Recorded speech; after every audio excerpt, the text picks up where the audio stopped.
In this video, we're going to talk about Avogadro's law. So in Avogadro's law, let's imagine we have two balloons. Okay, one balloon is filled up with a certain amount of gas. Okay, let's say the number of moles of this gas is n.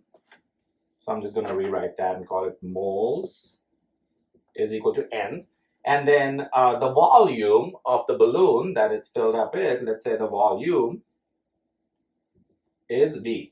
Okay, and then what happens is we let's say I show up or one of you shows up and decides to go ahead and inflate that balloon. Okay, so you inflate the balloon, which means, notice carefully, the number of molecules increased. So you increase the number of moles, so number of moles goes up. And as a result of the number of moles going up, because you're pushing more air into the balloon expands. Okay, and so your volume is going to go up as well. As the number of moles go up, the volume goes up. Now, what we did not change out here is the pressure or the temperature. Okay, so pressure and temperature are constant.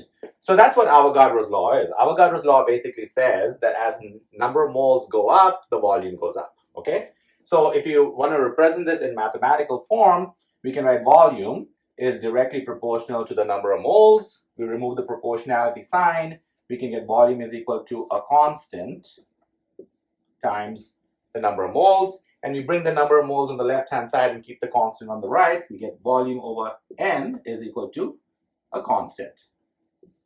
Now, if you have two different conditions, like we have out here in this picture, so let's say my initial state is V1 and my number of moles out here is N1, and my final state where I inflated the balloon, I have V2 and number of moles is N2. Then I can relate those two quantities using that constant, okay, because the volume over n is always going to be a constant.